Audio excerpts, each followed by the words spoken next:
My husband David has a favorite story that he loves to tell. I've heard it dozens of times, and without exception, when he tells this story, he laughs and laughs, and he always finishes with a great big smile on his face. I'm sharing a video blog today called Question. I'm Susan Diamond, publisher of Prayables.com, an online prayer community for women of all faiths. When David tells his story, he is reliving one very happy memory. Here it is. He's in Mr. Hermanson's high school math class. His teacher is writing on the blackboard with his back to the class. One of the boys shouts, "Question!" Mr. Hermanson turns and says, "Question? Is there a question?" And no one answers. The geeky math teacher is confused and disappointed, and the students are struggling to keep from cracking up. Lather, rinse, and repeat. An entire semester of hilarity at Mr. Hermanson's expense. 40 years later, and it still tickles the funny bone, I'm chuckling as I sit here telling you about it. I know I should be critical of the boys pulling this mean-spirited prank time after time, but that's not where I'm going. I'm thinking instead of Mr. Hermanson's excitement from the anticipation of a question.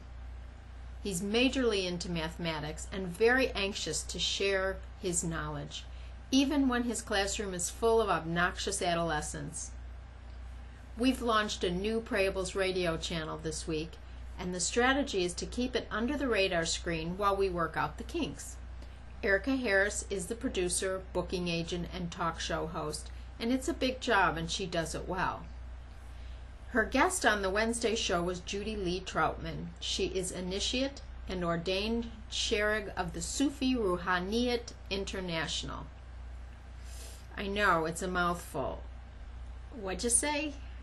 I get it.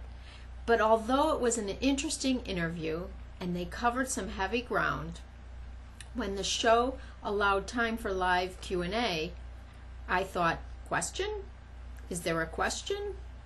So I had more than one question. I didn't even know where to start. When there are complicated topics like mystical universal religion, mathematics, and even prayer, it's best to keep it simple for us ordinary folks. In fact, I live by this rule. When I'm editing a prayer for Prayables, if I have to look up the definition of a word, it gets the red pencil, no matter how lovely the language is. There's much to be learned from math teachers, religious leaders, and, in my humble opinion, publishers of prayers. And it's possible to share our passion and enlighten others in a way that makes them comfortable and open to hearing what needs to be heard. We have to do our part to apply the KISS principle. Keep it simple and short.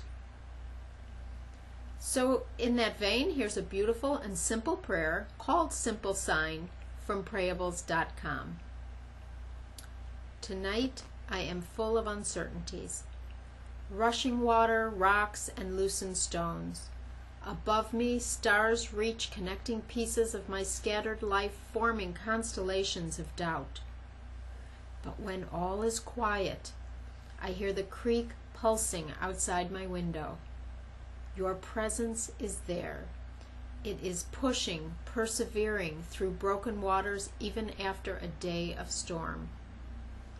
I may never know what will be, but tonight I know for sure that you are ever near.